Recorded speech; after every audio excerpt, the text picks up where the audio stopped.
Oui, nous continuons, bien-aimés. Donc, c'est Dieu qui révèle les choses cachées. Il y a de ces choses, quand nous lisons dans Daniel, personne ne savait le secret du songe du roi. Mais Daniel a eu le songe, le secret. Parce qu'il priait son Dieu. Et nous avons vu la fin de Daniel. Daniel n'est pas mort entre les mains des hommes. On a essayé par plusieurs reprises pour le tuer. Ils l'ont jeté dans une fournaise ardente. Pardon, dans la fosse aux lions. Mais Dieu a fermé la gueule des lions.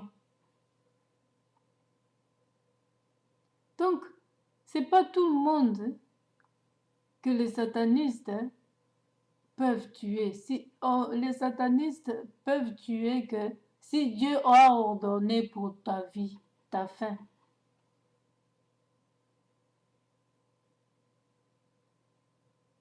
Parce que nous annonçons la parole de Dieu.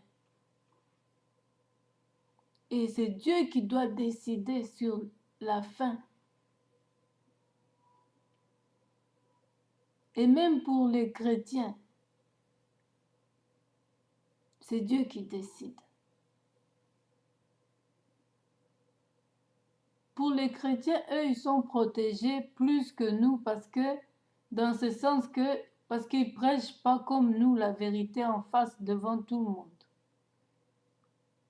Et avec la présence de Dieu en eux, ils sont protégés, ils sont immangeables.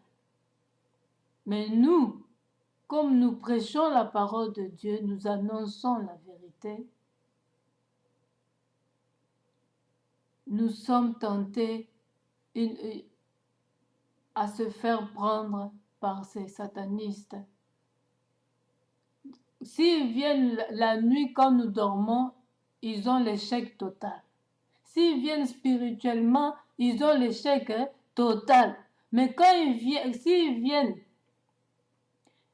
comme ça le jour, me voir pour me tuer, et que ce n'est pas le temps non plus, ils ont l'échec. Mais si c'est le temps que Dieu avait signé, ils vont me prendre. Donc tout est entre les mains de Dieu. Et c'est pour chaque enfant de Dieu. Mais nous qui prêchons, nous sommes plus attaqués dans ce sens-là. Je ne sais pas si vous comprenez ce que je veux dire. Ils visent plus nous parce que nous annonçons la vérité. Et ils n'aimeraient pas entendre cela. Parce que Dieu, quand il veut parler, il voit ce qui se passe au pays. Il voit ce qui se passe dans des églises. Il voit ce qui se passe dans des cultures, dans des régions. Il voit ce qui se passe dans des familles. Alors il va parler à base de cela. Il va dire ce qui est nécessaire pour donner la vie à ceux qui sont en problème.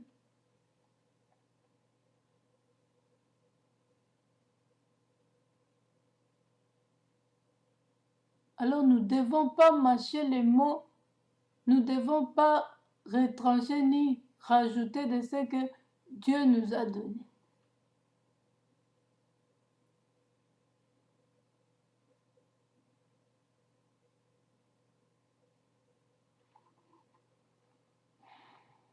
Si notre évangile est encore voilé, il est voilé pour ceux qui périssent. Si notre évangile est encore voilé, il est voilé pour ceux qui périssent. Ceux qui périssent, c'est qui? Les égarés.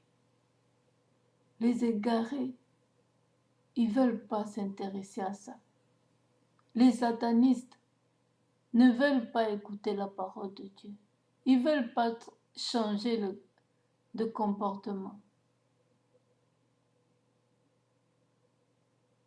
Alors c'est voilé pour eux. Nous voyons dans le temps de Moïse, quand il marchait vers la mer Rouge, Pharaon les a poursuivis. Pharaon les a poursuivis et Dieu, pour les protéger, avait mis dans la journée une colonne de nuée qui leur séparait de Pharaon, de leurs ennemis, qui séparait les enfants d'Israël et de Pharaon. Et la nuit, d'une colonne de feu qui était chez les enfants d'Israël la lumière qui leur éclairait, et du camp de l'ennemi c'était le ténèbre. Ils ne pouvaient pas les voir. Ils ne pouvaient pas voir les enfants de Dieu. C'est comme ça. Ils sont voilés. Ils ne peuvent pas voir. Ils ne peuvent pas voir les enfants de Dieu. Ils ne peuvent pas voir la vérité. Pour qu'ils soient dévoilés, ils doivent prier Dieu, l'accepter. Mais s'ils ne veulent pas, ils vont rester toujours comme ça.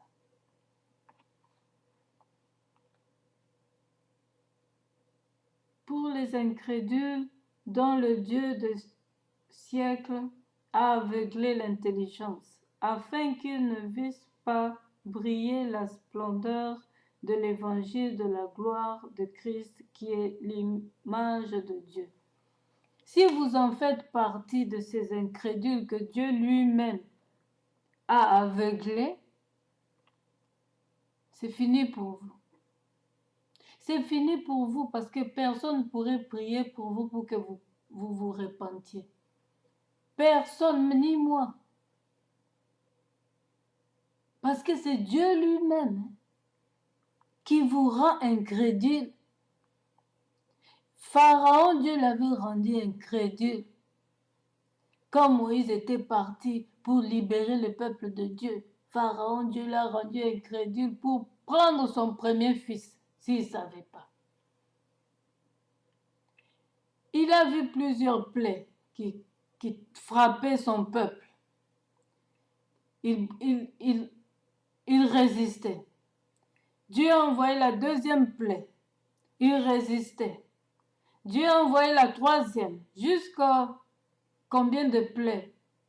Il résistait toujours. Même à la fin, Dieu il a même souhaité de tuer maintenant les premiers-nés des enfants d'Israël. Et c'est par là qu'il s'est attiré lui-même la malédiction. Il a creusé la tombe pour les enfants d'Israël et lui-même avec son peuple, leurs enfants, ils y sont entrés. Donc, si tu prépares un trou pour les enfants de Dieu pour qu'ils meurent, les cercueils et tout qu'on sort pour les enfants de Dieu, toi-même tu y entreras. Tu prépares un piège pour les enfants de Dieu, la piège, tu y entreras toi-même, tu tomberas toi-même dans cette piège-là. Quand il a dit aux enfants d'Israël qu'ils vont tuer tous les premiers-nés, la même nuit, Dieu a frappé et il avait signalé aux prophètes, aux prophétesses.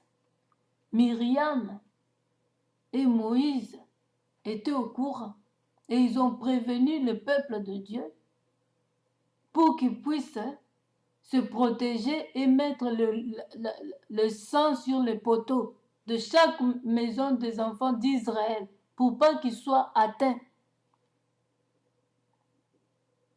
pour pas que la mort entre dans leur maison.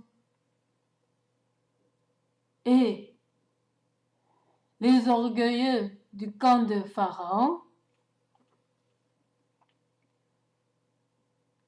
Ils ont pas arrêté, hein? Oui, mes bien-aimés, nous allons continuer.